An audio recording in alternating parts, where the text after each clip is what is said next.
Let's go. Yo. Get up, nah, I ain't a quitter. Toss me the ball, I'm a really big hitter. Big picture, I'm a straight killer. Rising the song to the highest bidder. Got juice, got gas, I'ma move fast. New shoes, new tracks, like who's that? I'm new, come back, better than last. Yeah, it's a new me, never gonna look back. Never gonna look back. Cause damn, I was built to last. You move slow and I move fast. And that's facts.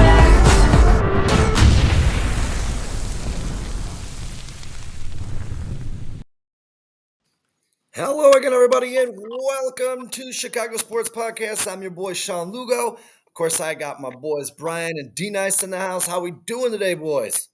Yo, Doing yo. well. Doing well. It's all All good, right. man. Good, man. It's good to see everyone back and healthy on this Wednesday evening. And of course, before we get started, we got to say this segment is brought to you in part by the Wanna Parlay app.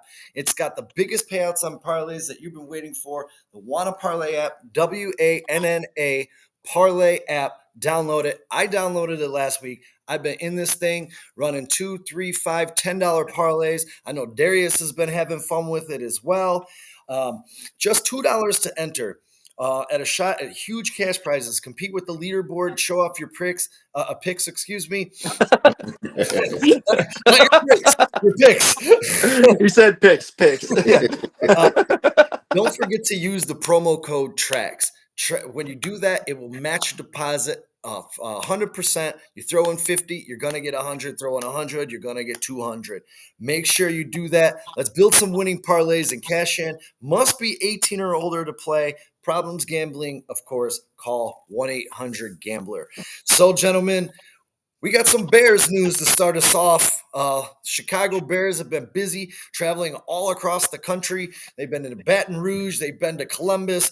They've been to Ann Arbor. They've been down to Austin, Texas, checking out some of these big names across the country. And I'm pretty excited about some of this stuff because obviously we need to continue to build this roster. So as the Chicago Bears headed down to Austin, Texas, to check out some players like Isaiah Bond, Matthew Golden, the big man in the middle, Alfred Collins, Cameron Williams, Jaden Blue, someone who actually really, really intrigues me a little bit, Andrew Mbako, Gunnar Helm, and Jake Majors. Boys, before we get started in this thing, please tell me, of all these names, who excites you the most and who is someone you want to see possibly the Bears go after? Let's start off with you, Darius. Um, well, the notable names that pop out is the two wide receivers, Golden and Bond. Also, Blue and the safety Mumbaktu. I mess his name up every Yeah, time. Mbaka. Um, I think I Yeah. did too. yeah, Mumbaka. Jake Majors is another guy. I mean, because at a time when I was really looking at him, we were in need of the interior O line help. But he could be an awesome depth piece, maybe in the fourth or fifth round. It depends on if he moves up, if this pro day moves him up any. But the skill positions are always Yeah. exciting, and that is hate it or love it. That is another need that we have on this team to add on to what we already have. I agree. The wide receivers are standing out to me. Matthew Golden in particular. I really liked Isaiah Bond until that whole I'm going to run the fastest ever 40 and couldn't back it up kind of thing.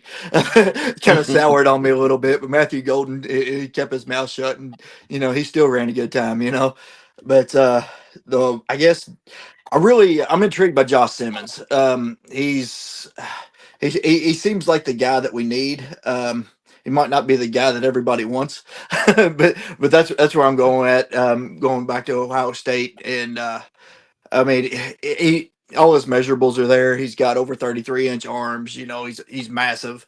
I know Ryan Poles. All the offensive tackles that I've seen that he drafted, at least at the left tackle position, have extremely long arms. I think Braxton Jones is over 35-inch long. I think you got Kieran Almagaji. His arms are over 35 inches long. The Darnell Wright, however, on the right side is like 33 and an eighth or something like that, maybe a little bit longer. There's only a couple of those guys in this draft. And I don't think any of them were at that pro day or any of those pro days. I know Holland Pierce or Rutgers is got insanely long arms. I think he's like 6'7", 340 something. He's got 36-inch arms. That seems, That's my yeah, guy. that dude seems to be a guy that Ryan Poles would target. I mean, it's just like he's fitting that mold. I don't know what the impact that Ben Johnson's going to have on this because Panay Sewell, he's got 33 1/4 inch arms. I Mhm. mean, that kind of goes along with more of the guy from Texas. What's that guy's name? Uh, Matthew Golden? Or no, Calvin Banks, sorry. Kelvin Uh, Banks. Yeah, no, he's no, kind of in yeah. that area as well. So I mean that could be a guy that could intrigue Ben Johnson more than Ryan Poles because he doesn't seem to fit that mold that Ryan Poles wants at left tackle. Charles Grant's another one out of William and Mary.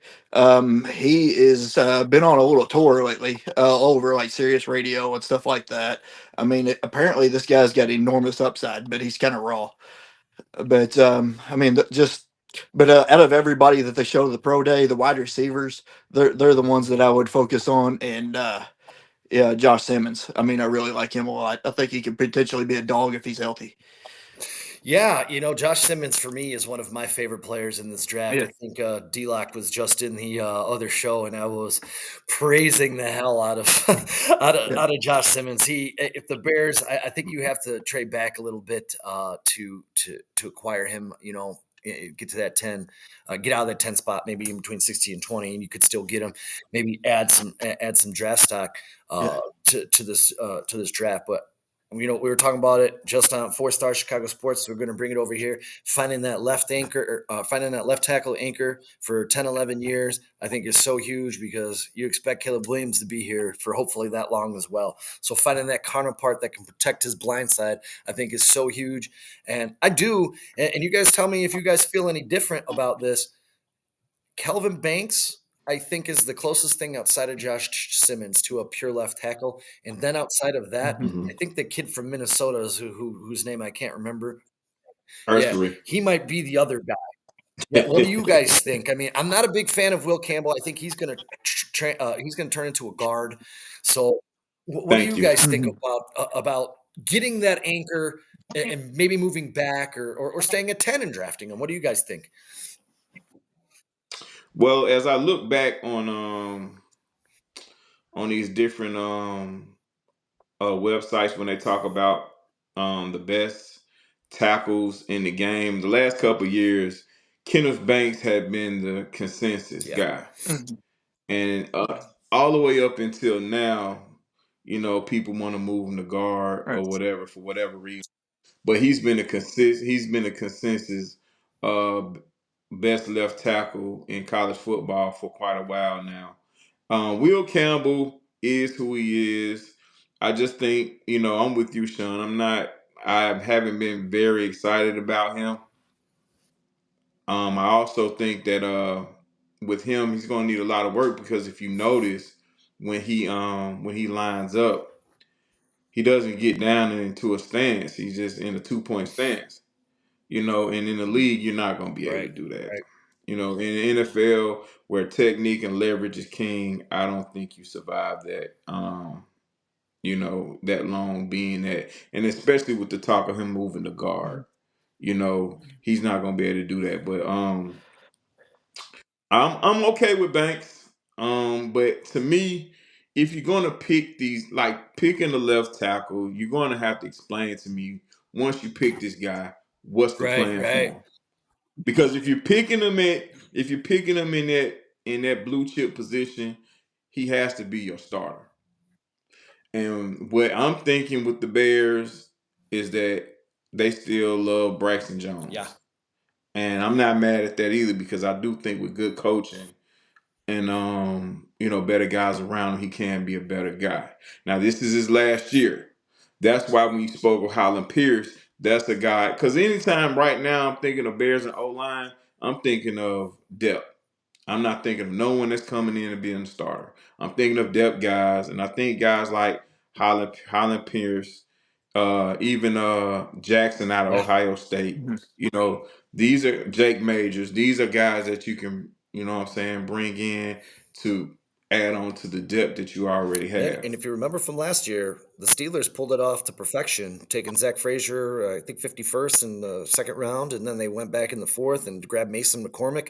And both of them, I think, combined gave up like 2 sacks last year. So it's not impossible to find these guys. Where are you at with this, Brian? Yeah, Will Campbell to me, I think he's a guard. I wouldn't rule him out though. The only thing that's giving me pause, I really think that if the Bears draft him, it's going to plan is to be guard, but just because they haven't extended Joe Tooney yet. I mean, that's the only thing that's screaming at me. It's like, why have you already extended one of them when you haven't, extended Joe Tooney? So if Joe Tooney's just going to be there to coach him for a year, then it might. It might have potential of being a pick. I don't like it either. Just like Darius said, if you get a guy at 10, you want to start him right away. Right. Uh, but I would prefer Banks in that spot now because we don't technically need that guard. And I feel like there's guards everywhere in this Hmm. draft that you can pick up at the second. Like Gray Zabel, he ended up measuring out at 32-inch arms. That probably kicked him into the second round for sure. Yeah. Hmm. I mean, if you really wanted a guard, you can get him in the second. You don't need Will Campbell at guard in the first at 10. Kelvin Banks is there. You also got that was it Connerly out of was Oregon. it Oregon Yeah. that should probably be there in the second round that you could get. Um I guess it's just I mean it's hard to figure out what they're going to do and what I would do. but but yeah, but as if I had to take one at 10, it would definitely be Banks at this point. Hmm. I don't know if I love it, but I would be okay with it. Um, Josh Simmons, I would rather trade back and grab him just because I don't know about his health. But yeah, I mean that's everybody that's doing as analysts that's not in the room. If we don't have their medicals, we're just guessing at this point. Uh, I will yeah, tell you but this. what's I that? tell you this on Josh Simmons. He looked really, really good at his pro day. I Yeah, saw some highlights on X today. He looked really good. He yeah, looked really good. that's good. Yeah. I like to hear that. I'd really like to, get a hold of that guy. I Mhm. think he'd have won everything that Banks won this year if he was starting. That's kind of where I'm at Yeah. with that guy. I mean, And even with him, I think when he come off of I yeah, ACL. believe it was an ACL. Yeah. yeah, Yeah, he coming off of ACL. If you bring him in, he's another guy that can, if we draft him later, he can sit behind mhm, Braxton, for a little bit and continue to heal up because from what I understand, that's at least like a 2 year injury. Like that first year is just yeah, mainly off of hip recovery and what I'm saying, Hmm. getting yourself back to yourself. yeah. Hey, I want to say thanks to everyone in the chat. Illinois Jones, James, y'all. Thanks for coming out, spend a little time with us right now on this late. Lucky just jumped in on this late Wednesday afternoon. We're gonna get into as soon as we wrap up this Bears talk. We're going to give you some ways to fill your bank account this Mhm. weekend through the Sweet 16 in the Elite Eight. We got some awesome numbers. Just want to touch before we flip the script here. The Bears did have two new top 30 visits. I don't believe they've had them yet, but they are. I think Isaiah Bond is Monday, and Yeah. I didn't catch when Brashard Smith is, but I know he's coming up Mm. pretty soon. I'm just throw this out there right now. Late second round pick. They're saying on Isaiah Bond, 54th overall, number 6 ranked at the position, 39 college games, 1,446 snaps.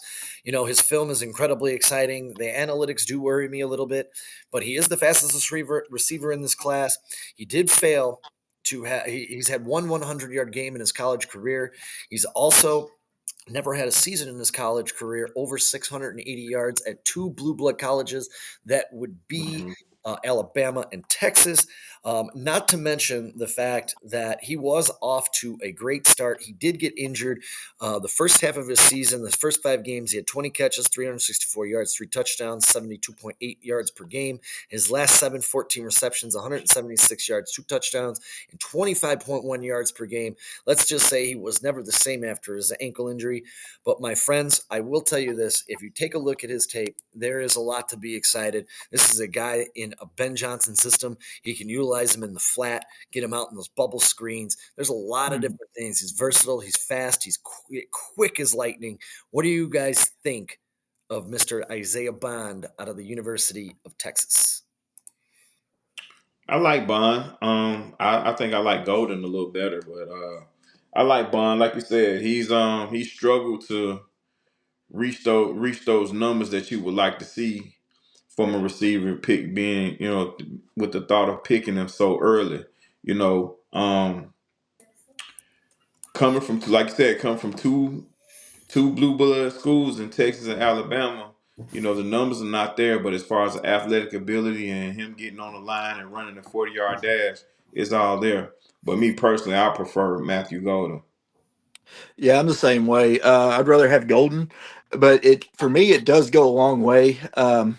That when you watch Texas film, they almost scheme to get Bond open, Yeah. and usually that's the case that they think that he's the best receiver out there. Every team is going to scheme to get their best player, best playmaker of the ball, and that was always Isaiah Bond. I mean, it's kind of. Um, it's kind of a little bit of either or for me, but I mean, I would lean towards Golden, just because he's more of a lunch pail guy. He puts his hat on, he goes to work. It's kind of the just I get from Banks as well. I mean, I've never seen a guy's, his promotion is not there. It's like he had all this hype coming into the offseason and it just fell off. You just lost track of him. Everybody else is getting all hyped up and Banks ain't doing anything. Yeah, he's not saying a word. He's just going to work. That's kind of why I like him. But um, so for me, Golden's the guy. Bond just I don't like the excuses, I guess, for why he didn't run it or why he didn't run the speed that he wanted. If you knew that you weren't 100%, don't run that. Run it at your pro day. I think he did a little better. I think he went from a 4.39 or something like that to a 4.35 at the pro day. So, I mean, it's impressive, but I mean that ankle should have healed by then too. So I mean Yeah. it's not a difference that's gonna give you an excuse. I mean if he ran a 4.29 versus a 4.39, you could say something, but stop with the excuses. Just go to work. Yeah. Yeah. Yeah. All I know is he faster than me. At this For point, Rich real. Eisen's faster than me. And I'll be honest, I'm pretty, I agree with Illinois Jones here, man. And Ben Johnson, we trust. And if Ben Yeah. Johnson feels like this is a scheme fit guy that's going to Right. work, what he's trying to do, giddy up, man. I'm all for it. Um, Mhm. as we move on, they did have one more confirmed top 30 visit, and that was Brashard Smith, the 5'10", 194-pound converted wide receiver. I believe it was Miami he transferred from to SMU. He had 1,326 rushing yards last year, 14 touchdowns, 5.7 yards per carry. He ran a 4.39 40. He's a versatile running back and receiver that can be a valuable asset at the next level. He has elite speed, change of directions are his traits that NFL teams love, especially in an era where running backs are expected to contribute in both the backfield and be a receiving threat. His ability to line up in different spots and he can make plays, make him a great fit for an offense that prioritizes mismatch. Ben Johnson, like running those spread or pass heavy systems.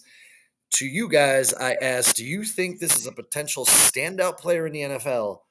Or is there any specific aspect of his game you'd like to see further developed at the next level? Take it away, boys. Darius, what you got?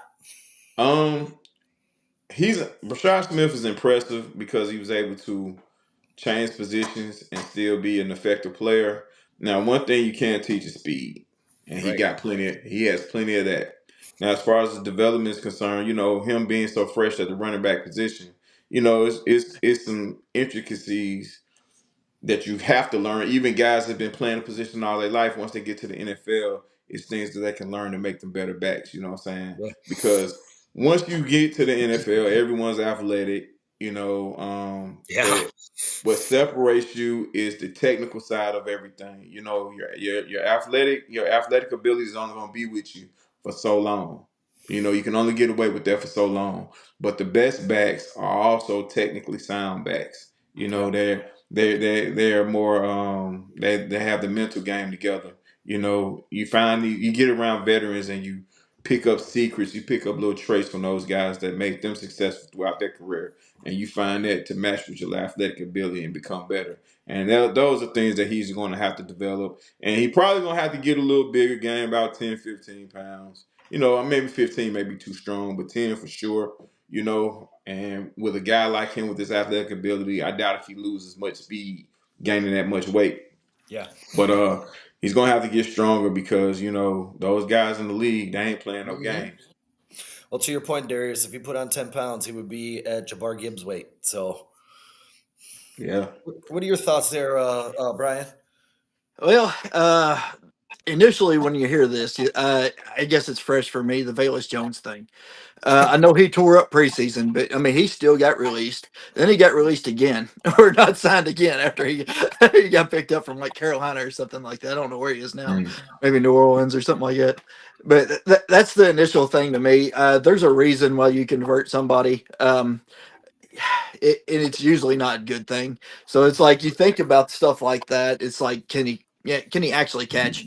It goes to Bayless Jones. Does he have hands like feet? Is that why he got converted? I mean, because if that, it kind of takes away from the dual threat thing. But like Darius was saying, you can't coach speed. Speed's always going to be there. As long as he can field a punt, he might have a role in this league, or at least starting out as he continues to develop. I mean, there are guys like Cordero Patterson, which that dude's a monster, that developed nicely into a running back from a wide receiver. But I don't know what it is with them Tennessee guys, but they, Well, I'll tell you, but yeah, I mean, I like the speed. I don't like the newly converted to pro, I guess, in the pro position. sure. And I'll tell you, talk about a Tennessee guy. One guy I really do love, and he's Yeah, climbing up the draft boards, is Dylan Sampson. Let me talk to Sampson. he's I good. would. Mhm. So, Yeah. boys, as we change up courses here, is there anything else? Before we do change courses, I would like to say Michigan, Texas, Ohio State, and LSU. All four of those schools the Bears have been to. That makes me feel really good because they're looking at premium talent in this on their pro days and bringing these guys in. This is fantastic news for the Chicago Bears. Absolutely, Yeah. every one of those guys got somebody in the top 20. Yeah, And, absolutely. and shout out to those guys doing their due diligence, man, because they could Yeah, easily, Absolutely. with the work they put in this free agency, they could easily, rest on their laurels and focus on other schools with other position groups, but they're staying true to they're sticking to the code, and they're going after premium guys. absolutely. And as we switch courses, I don't know if you have that Want to Play app up there, Darius. The little picture, if you could throw that up. It is tournament time, and we're gonna get into some gambling things right now. Let's get into talking about the Wanna Parlay app. It's got some of the biggest payouts on parlays. They're waiting for you. All you have to simply do is go to your phone or their website. Wanna Parlay. Download that app.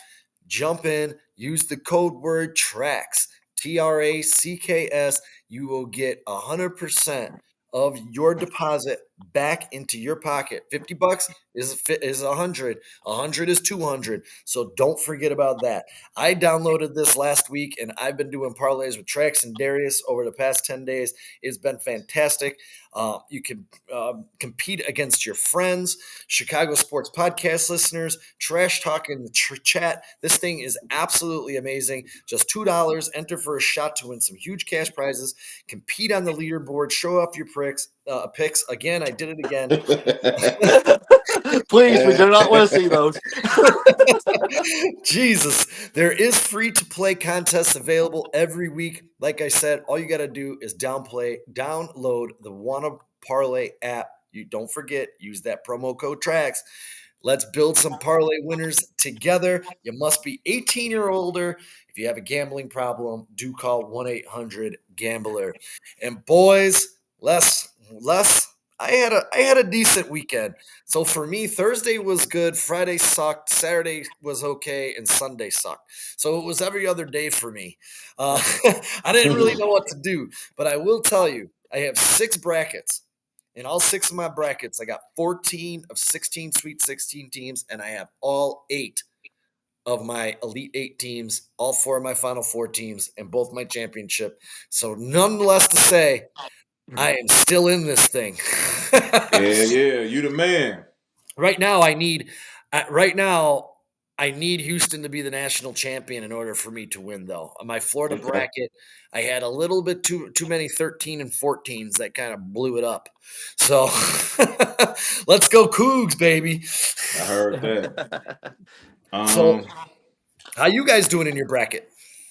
man, mine is destroyed. I mean, I think I have like two or three of my Final Four teams still alive. Actually, I take that back. I think it's two. Um, but other than that, mine is destroyed, and I think it's going to be further destroyed after this weekend because Auburn scares me. Auburn scares me because their best player is a tad bit injured, but I think they have enough to get past Michigan, but I don't think they're going to make it all the way. I'm a little afraid. Yeah, You know what? my Final Four is still there. Yours are? Oh yeah. All Oh, right. I got Purdue though. Purdue's one of them that I'm losing confidence in them. Well, let's see what we got here, boys. We got Thursday. We got Thursday to start it off here. And with that, the first game on the docket is the game that I immediately threw $100 on. And for the upset of the weekend, I took BYU plus 170 to win 270 back. I don't want to overlook the fact that Alabama can light it up, and the defense of our BYU Cougars is a little short on the perimeter defense here. It is a bit concerning. I'm just trying to find my notes really quick, guys. I have all these games in here, and I should have put them in order in which they were playing, and I did not. Where the hell? Oh, here it is. All right. So when it comes to BYU ranks 139th in the country away from home metrics. It's not really good as a non-home court Mm. performance relative to their home court performance. On top of that, BYU ranks 292nd in paper tiger factor, which indicates BYU has boosted their metrics against lower competition while performing well against quality opponents. This is the problem that I have also. BYU will be flying 2 time zones. They will be across the country for this matchup against Alabama. Mm-hmm. But all that being said, BYU ranks 339th against perimeter defense, while Alabama ranks 46th in offense. Mm. Boys, I already bet BYU, so I'm sticking to Richie Saunders and my boys from Provo, Utah. The points right now are Alabama minus 5.5. I'm Mm-hmm. taking the money line and BYU. What are you boys on in this one? I like BYU as a unit, but allowing Wisconsin to score 89 points, I don't think that bodes well for them versus Alabama. Mm-hmm. That's that's the only thing that kind of has me kind of tripping a little bit because Alabama can strap it up a little bit and play. They can strap it up a little bit and play a little defense when they're engaged. But BYU allowing Wisconsin to score 89, very cringeworthy.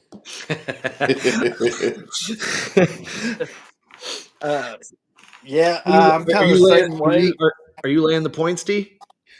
uh, I think I'm gonna go Bama. Just you know what I'm saying. Okay. I'm gonna go Bama straight up. What you got there, Brian? Honestly, I won't. I kind of like that. I mean, I like BYU, but at the same time, I got Alabama in my championship game. Um, I got them. But Alabama, they don't care if you play defense because they're not going to. So if there's I don't know what the over under is set at, but I think the safe bet is the over on whatever it is, as long as it's over 165, or if it's set at around 165, go the over. The over right now is 175.5. That's smart by Mm, them. Yep. I'd still probably take that yeah. over because ain't neither one of these teams going to play a lick of defense. They are just going to keep running that court. There's going to be a lot of turnovers, a lot of offense, and no I agree defense with you there. whatsoever. Yeah, that because And, I think that's the only thing that yeah, really truly hurts Bama outside of that streak shooting. They have a turnover issue, yeah, and with having a turnover issue, that kind of fuels the other team's offense. You it know, does. you turning the ball over like that. But yeah, they have an issue with that. But Yep. boy, oh boy, It's when going they to be shoot that a rock, man, they're pretty good. hell. The second game, you're taking Bama, Brian. You said. I would take Bama anyway. Yeah. Okay. All right. The second game on the docket, starting at 6:39. The over is 157, and they have my personal should have been number one overall seed in this tournament. The Florida Gators, chop chop, -6. This is going to be a clash of strength and defense. Maryland enters the Sweet 16 Mhm. matchup against the top seeded Florida Gators with a distinct advantage in the front court. The size and strength in the paint pose a significant problem for the Florida's offense, setting the stage for a physical, intense battle. Maryland's defense is also something to watch, as they'll likely be the toughest matchup Florida has faced in a while. And we talked about this last week. Reese, and obviously big time game winning bucket by our boy. Got it. His name is please help me. Queen, Derek Queen. Tara Queen, yes. And that was the only buzzer beater of the tournament, boys, so far. So Maryland's stifling defense is one of the best in the country, and it's going to be the toughest that Florida, I believe, will face in this entire tournament. The perimeter and paint protection, Maryland excels at both perimeter and inside.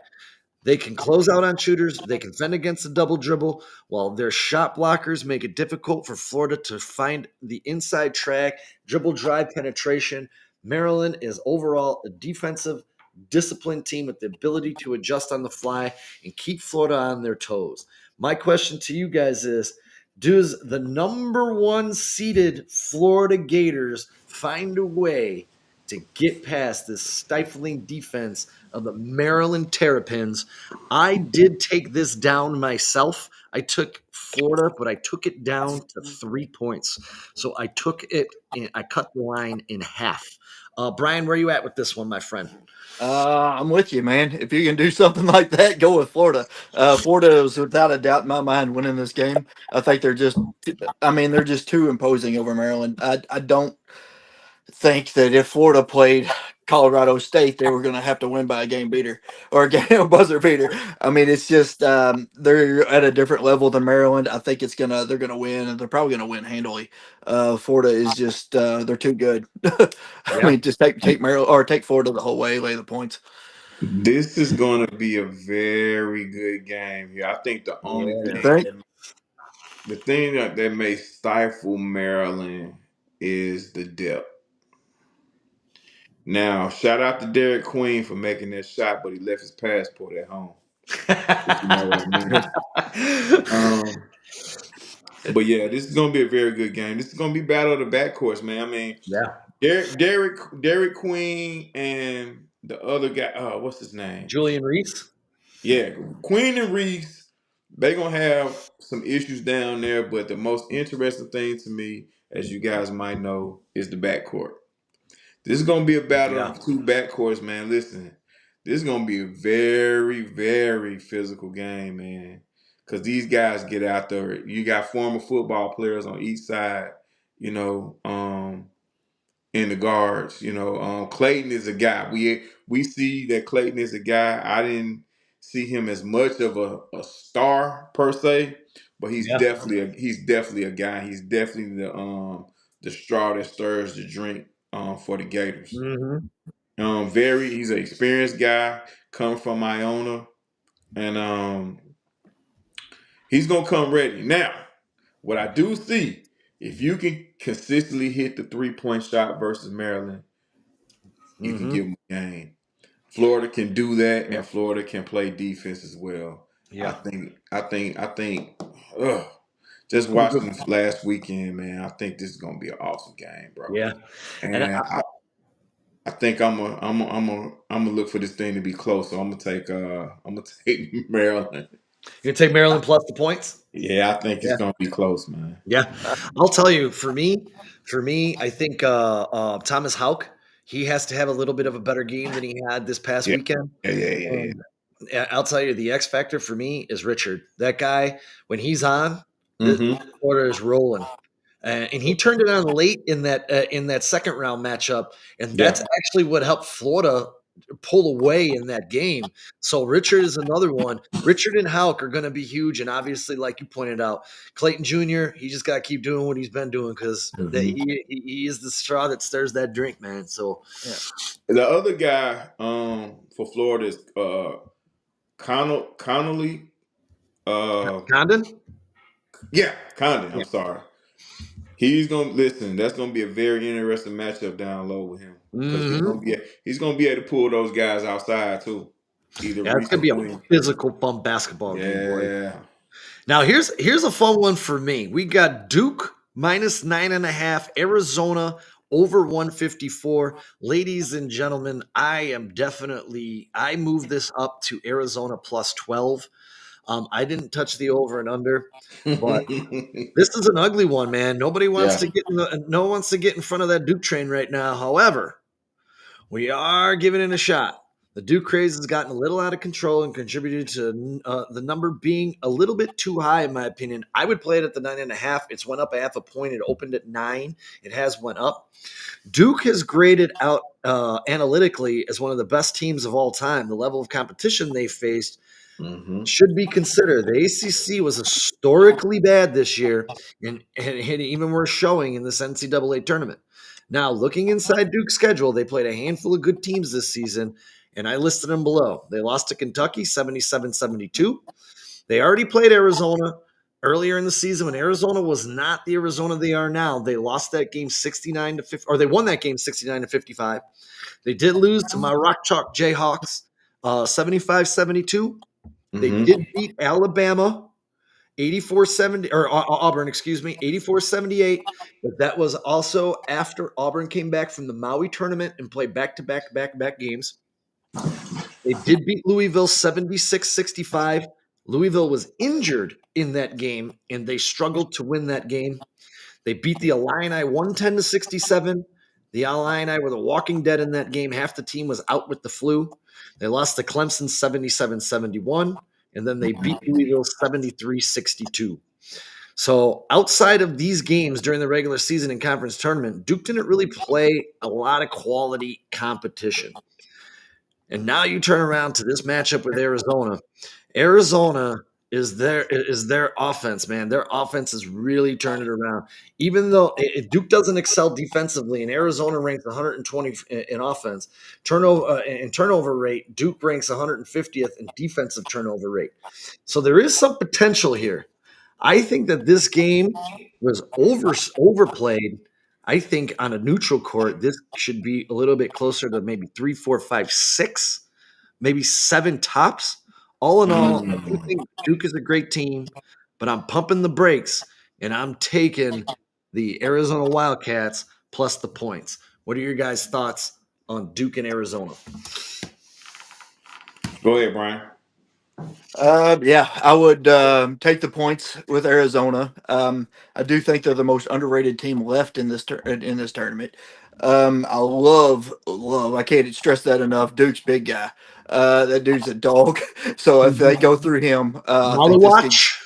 Yeah, Molly White, it- yeah. this yeah this game could get out of hand. But that's about the only way. I don't think Cooper Flag's got enough to push them that far over. I mean, that number is just absurd to me. I Mm-hmm. mean, Arizona got there, on talent. They're not devoid of talent by any means. I do think that they have a puncher's chance to win. Honestly, like you said, 4 or 5 is probably it. I think Duke is actually gonna win, but I don't see them winning by that much. Well, I'm gonna be a homer, man. I'm a Blue Devil at heart, Hmm. and I feel like Duke is gonna win this game by at least 12 to 15. Okay. Tell you why. We got a personal vendetta for that guy Caleb Love, man. He's a former Tar Heel. You know what I'm saying? That's first thing first, right? Caleb Love is on the list. We still he's wearing that Arizona navy and red, but we still see Tar Heel blue in him every time we see him on the court. Yeah. So we owe him. And Arizona's a great, energetic team. When they're hitting the three, they're tough to beat. You Yeah. know, they're similar to Florida a little bit because when they're hitting their shots and those little guys up front, they like to cause a little chaos. But we have a team. We're fortunate to have a team full of veteran guys, and we have a bunch of versatility, and we can play any style that any team in America wants to play. Now Hmm. that doesn't mean that we deserve to win every game that we go out here and play, but the percentages lay in our favor. Every time we touch the floor. But we all know that we have the guy in Cooper Flag. He's Oh the yeah. quote unquote star. But Molly White is the guy you was talking about, the center, and you have Proctor. You have what's his name? Canopal. Canopal. Con Yeah, Canopal. Yep. yeah. I kill all these last names. Then Yeah, they're rough. you have Cyan James. Listen, this is a crew, man, and they're going to be ready for what Arizona brings. Even though Arizona's going to come out the gate like their hair is on fire, Hmm. mark my word.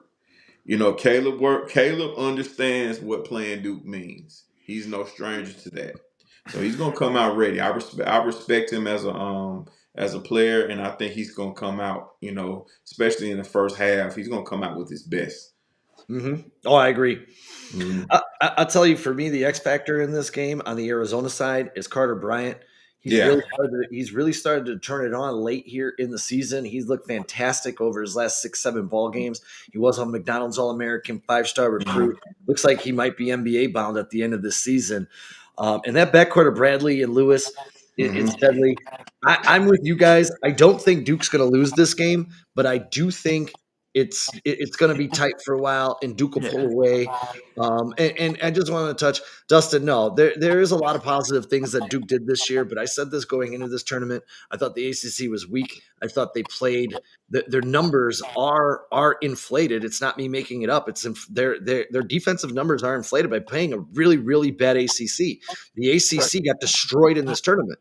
I mean, their number 2 seed got eliminated in the first round. Clemson, by High Point. Hmm. So Right. I do think Duke moves on, and I have in every pool I have Duke in the Final Four.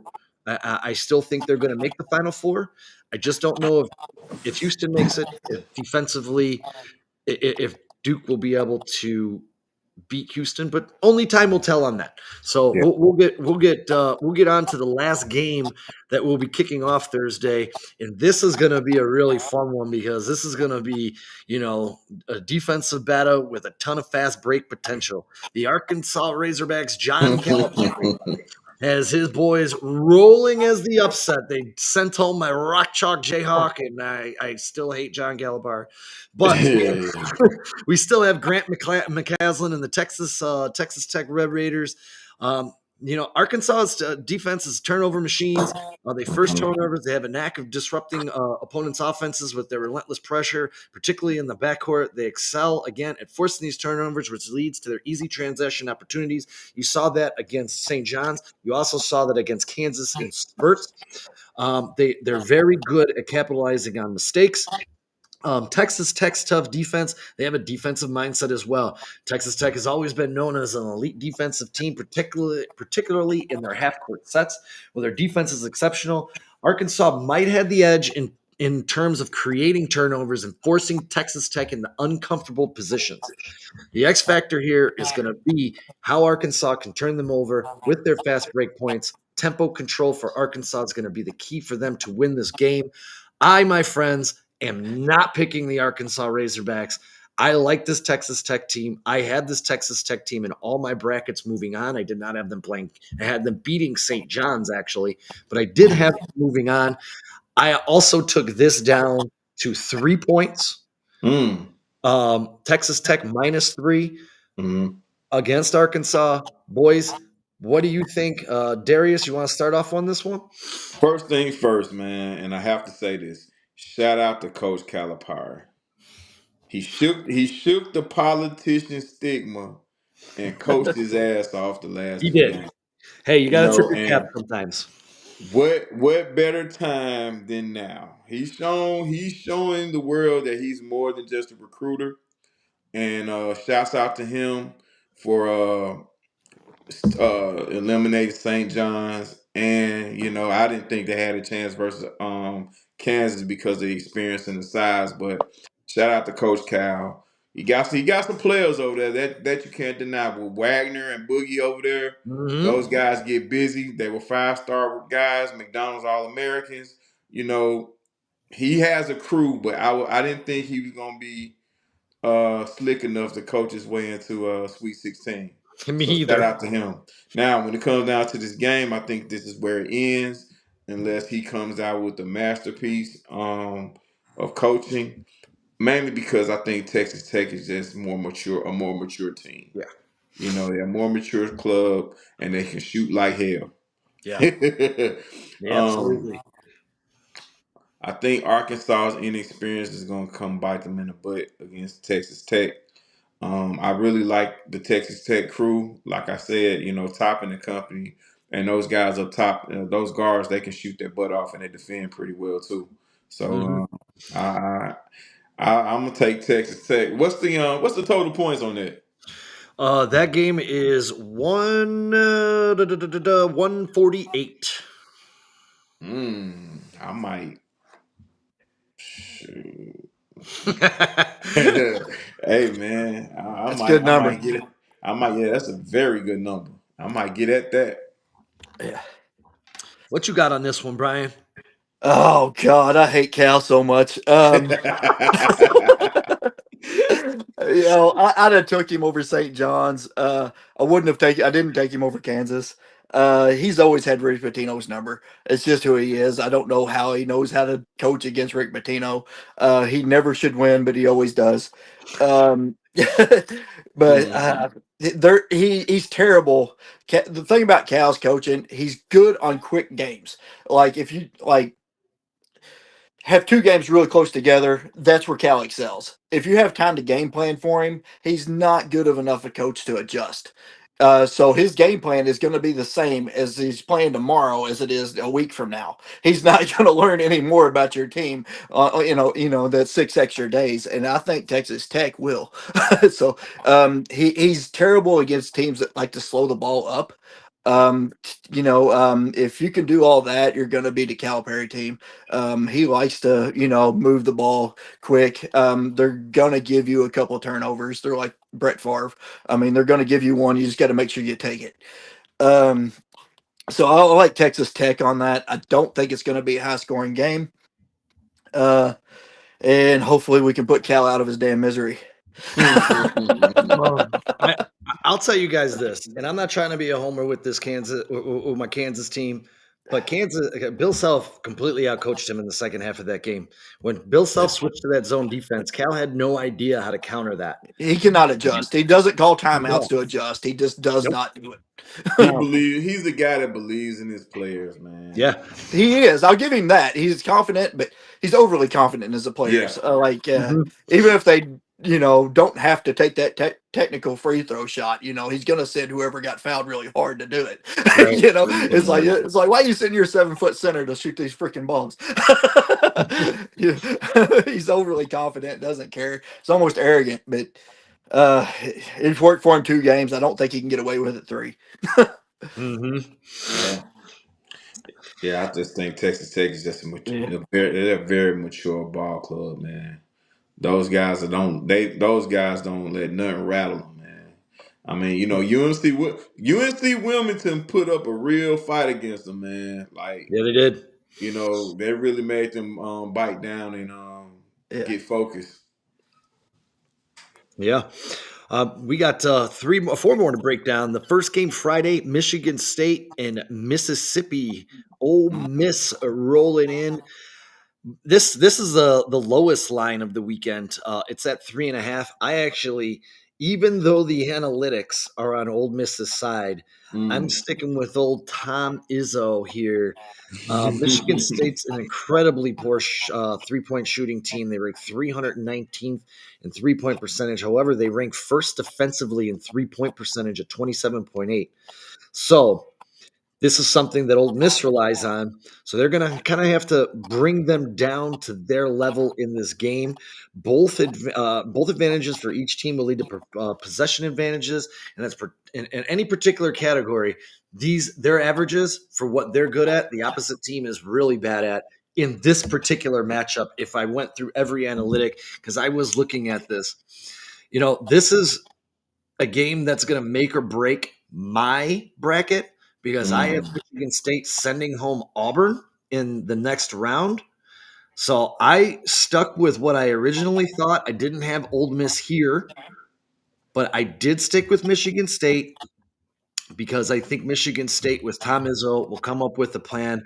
And I think Chris Beard's a great coach too. Yeah. The coaching matchup in this is very underrated. If no one's talking about Izzo versus Beard, this is a fantastic coaching matchup. You're going to play X and O's against each other. I took this down to Michigan State -2. I don't know how confident I am in this game altogether, but I am sticking with the Spartans in the Big Ten. The Big Ten as a whole has looked pretty good in this tournament. Michigan, everyone's been waiting for them to regress. They got off to a really slow start in the round of 32. So I'm going to stick, though, like I said, I'm going to stick with Michigan. I'm going to stick with that defense, draining them and dragging Ole Miss down to their level and pulling this game out. So let's go, Michigan State. Let's start off with you, Brian. Who you got, Michigan State or Ole Miss? Give me Michigan State all day. I really like Ole Mm. Miss, but I don't think they're going to lose this game. They have a tournament coach. That's it's just who he is.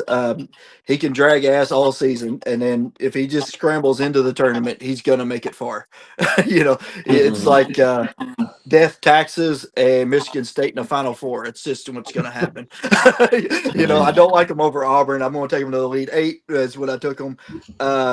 But Ole Miss's fire runs out here. They're good, but they're not that level. Um, like you said, I think Michigan State just slows the ball down too much for them, and that's just going to. I mean, Michigan State's going to control the clock and the ball, and Michigan State's going to win. Auburn's probably going to get a little punchers. They're going to get like maybe a 6 or 7 point run here or there, but I mean, it's Michigan State's just going to overpower them in the end. Yeah. Well, let me be the bad guy. Listen, Izzo, historically in tournament time, you'll be a fool to go against him. I'll be that fool to go against him this week. I like Ole Miss to win this game. Mainly because Michigan State and their 3-point shooting versus Mhm. Chris Beard and company. Listen, Ole Miss is a lively group. I don't know if you guys really had a chance to really look at them throughout the regular season. Real lively group, man. And I think they're going to overtake Izzo and company because I think Chris Beard is going to do a heck of a job in coaching. I like Chris Beard a lot. He's just a good coach. Michigan State's just been there before. It's just what they do. Yeah, like I said, it's tough to go against Izzo, man. Yeah. But I think I'm gonna do it this week, man. Like, listen, no one can tell me nothing about Michigan State and time Izzo when it comes down to the tournament. But all good things got to come to an end, and I think this is where it stops at for Michigan State. Yeah. All right. I hope not because I really need that in my bracket. Yeah, sorry, man. Yeah. This is the next game, the 6:39 game on Friday is also another game I need in my bracket because on the Wanna Parlay app, I took 5 teams to the Elite 8. And one of them happens to be Tennessee. Oh, Uh, I You knew can't root Brian for that wasn't going color to like orange. this one. Well, I know where Brian's going. Yeah, I know where Brian's going on this one. Kentucky does hold 2 victories over Tennessee Yeah. this year. They beat them back on 128, 78, 73, and on 211, 75 to 64. And I'm going to tell you, the key to their success is their lockdown defender in Lamont Butler playing the perimeter, Yes. cutting the head off the snake of Zakai Ziegler. This is huge. The other thing they have is Chaz Lanier, but they have a guy. Help me out. What the hell's his name? I can't think of it right now. Owe. Yeah. Owe. Oh wait. Mhm. Yes, in those 2 games, Owe and Butler took away their strengths, which are Lanier and uh, Ziegler. So here's my question: the perimeter defense for Kentucky is among one of the best in the country. Kentucky also forces a lot of turnovers, and they Mhm. forced in these 2 games against Tennessee during the year a bunch of turnovers that led to them victory. Can they continue to disrupt the offense? If they do, they're going to have a clear advantage. Or does our boy Rick Barnes, who doesn't have a great history in the NCAA tournament, Not at all. figure out a way to overcome his deficiencies against Kentucky? I did not bet this game at all. But if I was going to, I would, based on what I know, I'm probably going to take Kentucky on the money line. But again, I didn't touch it. I know, Brian, you're itching over here, so go ahead, take it away. I see you're antsy. Yeah, you said it exactly. Kentucky's been turning the ball over a lot. Like that game against Illinois, they turned the ball over a lot more than they should have. Just sloppy passes, just trying to run the court too hard. But they still able to, win handily in that game. Like you said, Kentucky's got them 2 wins. The strength versus strength. You nailed it on the head. Yeah, With Butler and Owe, I mean they're lining up their defense on their best guards. That they've been essentially taking them out. yeah. I know Tennessee. I'm watching them. I actually went to that game against who the hell they play this weekend. UCLA. I actually went to that game at Rupp Arena, Nice. and man, they were getting away with so many moving screens. I really hope they don't get those refs. I was like, that dude's getting away with it, but he keeps doing it. So more power to him. But man, it was ugly. Creighton probably should have won that game. They were lights out on fire. Tennessee just did not be able to guard that three at all. Um, Abrea, he's been nailing some threes lately. If he comes out Yeah, hot like he did Yeah. against Illinois, Yeah. that could be very, very ugly for Tennessee. Kentucky just needs to learn how to control the ball and do what they did the other 2 games. Um, Kentucky's big guy. He needs to he needs to start dunking. I mean, God Uh, bless. He misses another layup. I'm gonna lose my mind. I was like, hey, you 7 foot and keep shooting layups. It's a little infuriating to me, but I mean, he's still talented. I mean, the guy can dribble. He can, if he's bringing the ball up the court. I mean, he's gonna get down there. But I mean, he's got some talent. He's got some ball skills. He just needs to finish mhm. stronger.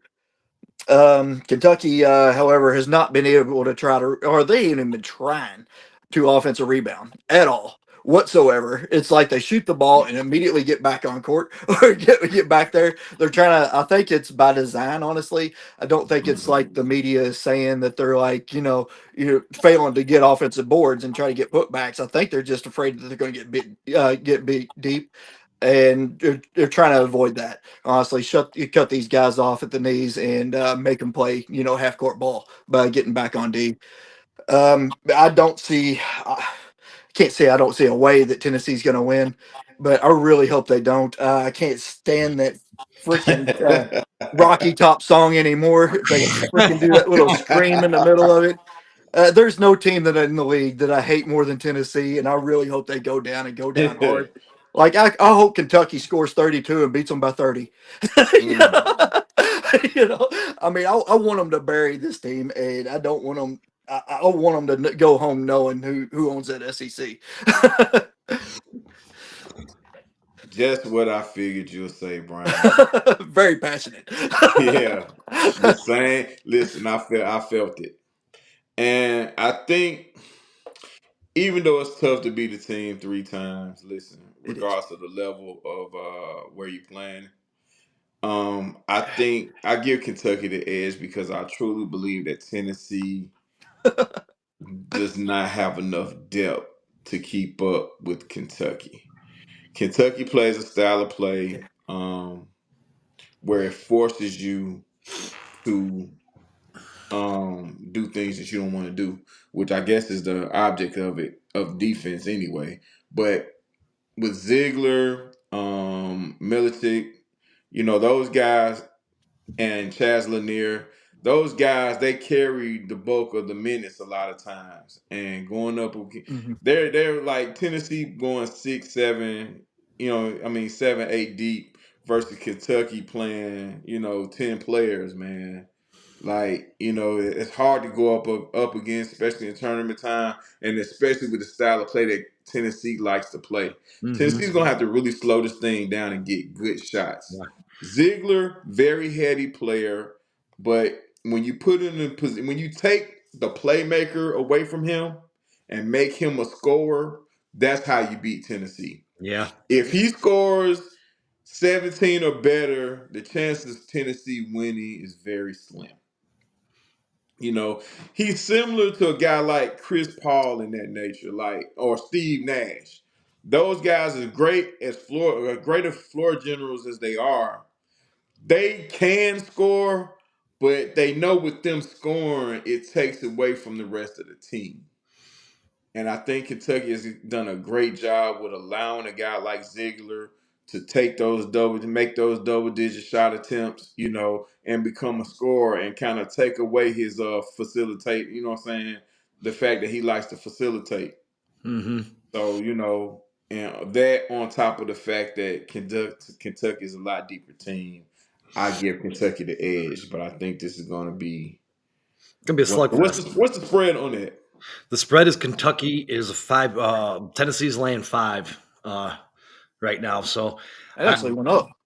yeah, the one thing for me in this game, and the one thing that always resonates in my brain is it's really hard to beat a team 3 times in the same year.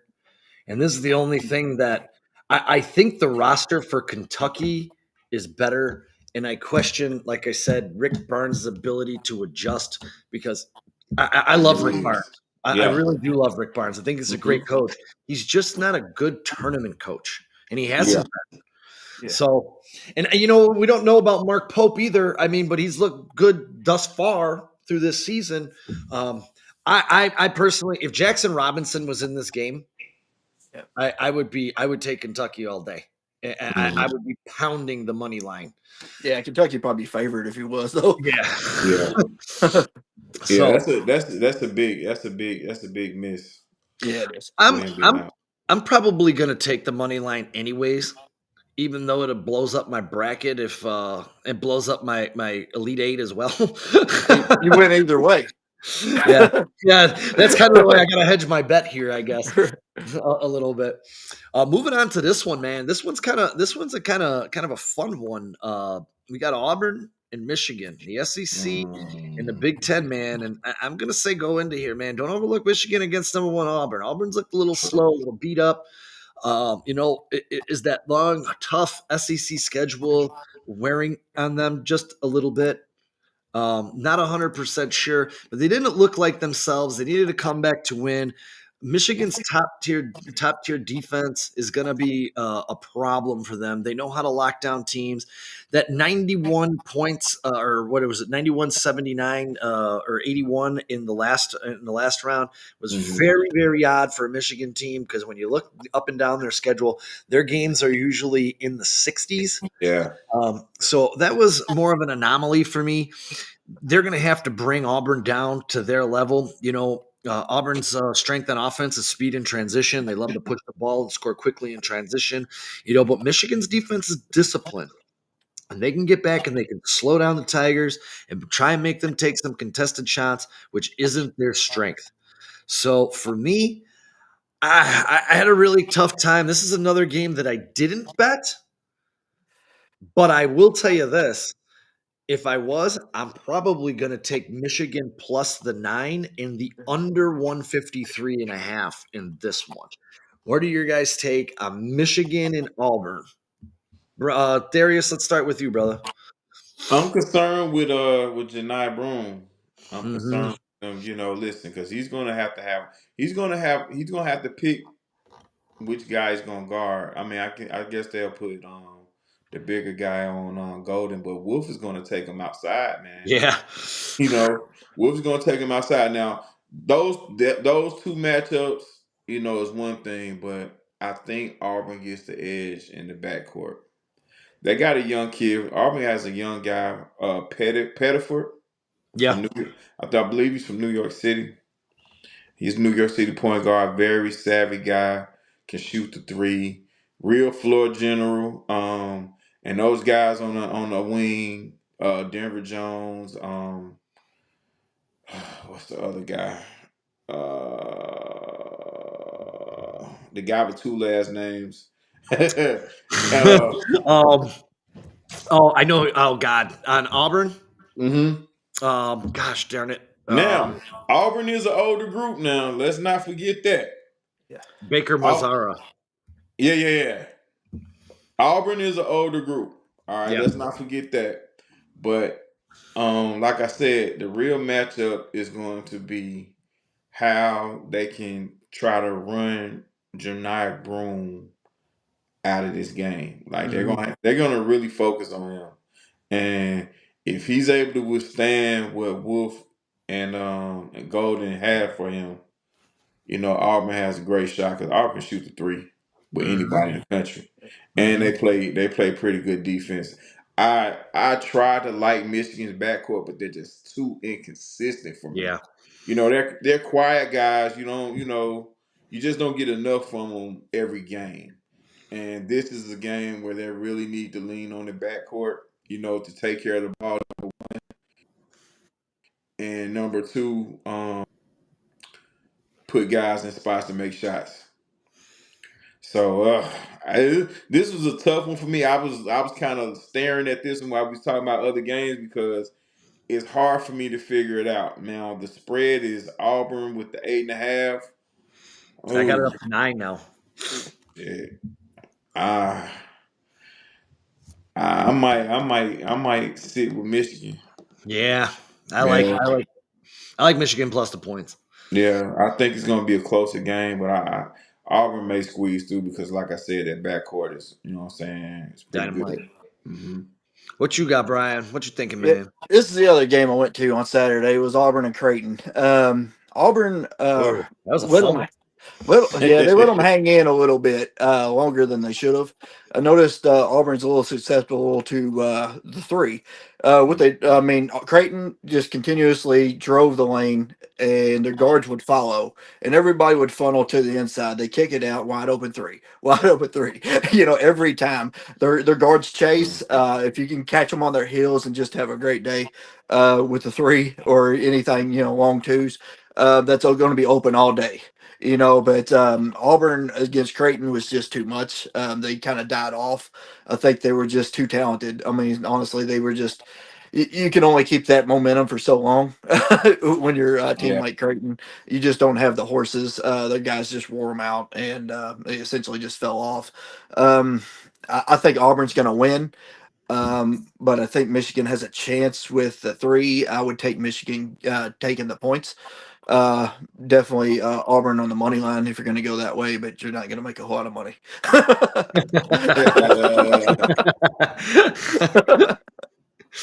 Yeah, for me, I think all these games with these big spreads are a little bit too much, and I know I'm going to Yeah. be wrong on a couple, and there's going to be a couple blowouts, and, Mhm.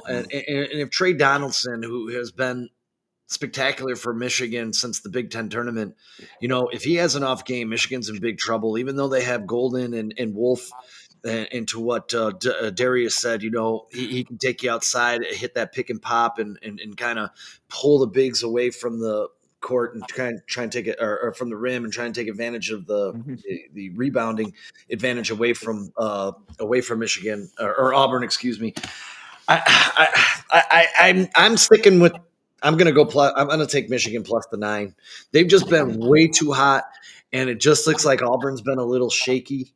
Yeah. And I will. I think Michigan's gonna. I think Auburn will move on, but I think it's gonna. I think it's gonna scare some people. especially Auburn. We got one more, boys, the last one of the night, and this is going to be one of my favorite ones because this is my national champion that I need to Mm. win to pull out something, man. And it's gonna be one hell of a matchup between Houston and Purdue. It's gonna be a battle of strength, skill, and strategic play. You know, the rim protection and the rebounding rate for Houston is definitely in their advantage. They're going to just absolutely destroy Purdue on the glass. I have zero doubt about that. I Mhm. there's a lot of pundits that like Purdue, and I know Braden Smith's a good player. Purdue gives up Yeah. an eye-popping 70% shooting on close twos, which bodes really well for Houston's interior game. Think Yes. about that. 70%. That means Tugler and Roberts are going to absolutely destroy this team down low. Kelvin Sampson's a really great coach. He's probably got this up on the board. Can Purdue continue their shot success? Purdue ranks ninth in offensive three-point percentage production with Lawyer and Smith from the outside. But Houston's perimeter defense is solid. They rank 24th against defense in defensive three-point percentage allowed. Boys, I'm going to tell you this right now. It's 9. I'm taking Houston to cover the 9. I think Houston's way too good. That Yep. defense is a boa constrictor defense. Yep. Houston, as I stated when we did this last week, they're the only team that makes you play the way they want you to play. I think that's going to happen.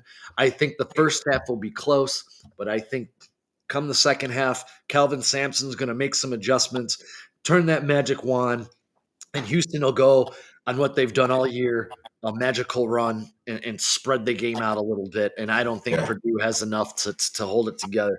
So for me, I'm taking Houston minus the 9. I'm not even messing with the line. I think it's perfect. Absolutely. I agree with you wholeheartedly. As much as I like Braden Smith, he averages 3 turnovers a game, and that doesn't bode well for Purdue, especially versus a team like Houston.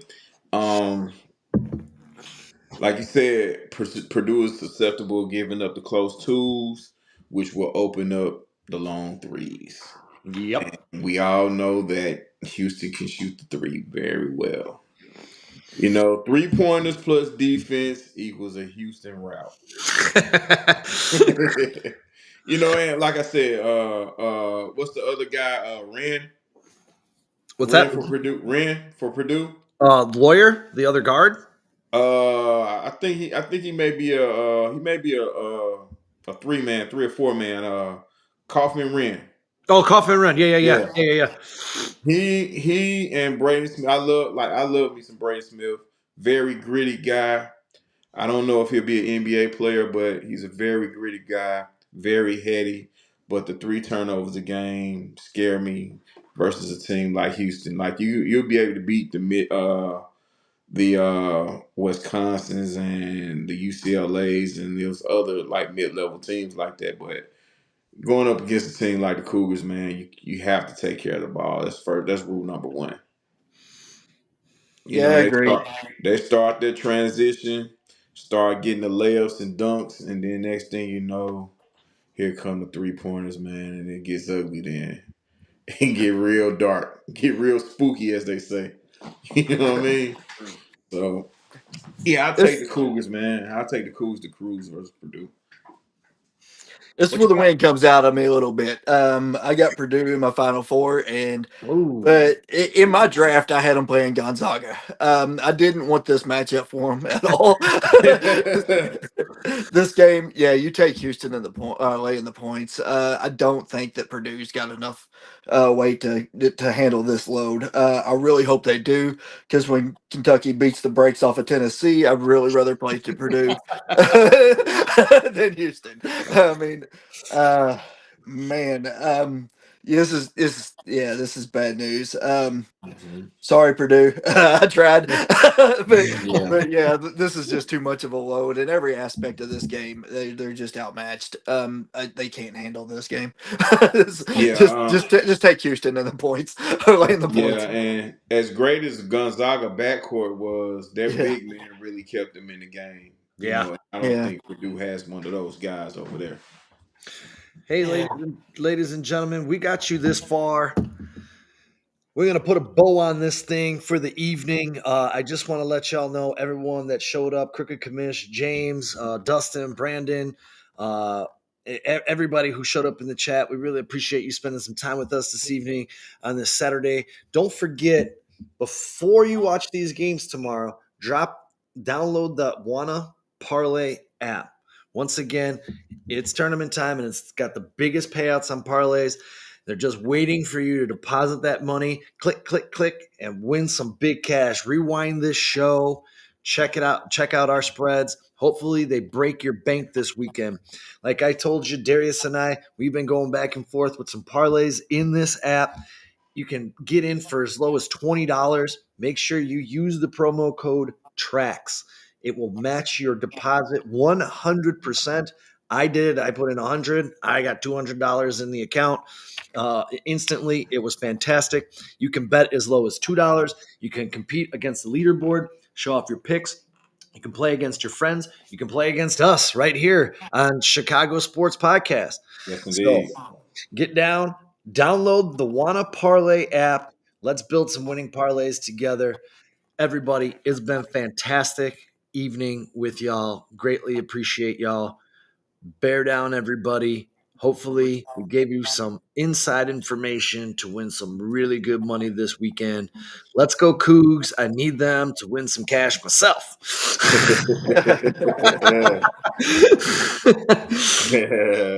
Hey man, listen. I hope you guys win a bunch of money. I'm leaning. Listen, I know with my picks, I haven't had any luck. You know what I'm saying, as far as winning no money with this stuff. So, I'm gonna try my best. But I hope everyone enjoys the games this weekend. Shout out to Wanna Parlay for taking my money. Shout out to everybody in the chat for being down with us tonight, hanging out and getting some NCAA knowledge and also some information on the appreciate it. Always great kicking it. Um, you got anything to say, Brian? Yeah, I mean, just Texas Tech laying your points, Alabama over, UK on the money line, and Houston laying the points, and you're going to get some of that money back. Hey Just Brian, yeah. make sure you leave them your phone number and or your Instagram so they can holler at you if things don't go the way you want it. Right. My name is Brandon Trax.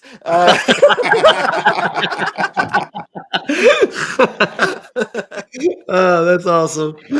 Oh, boy.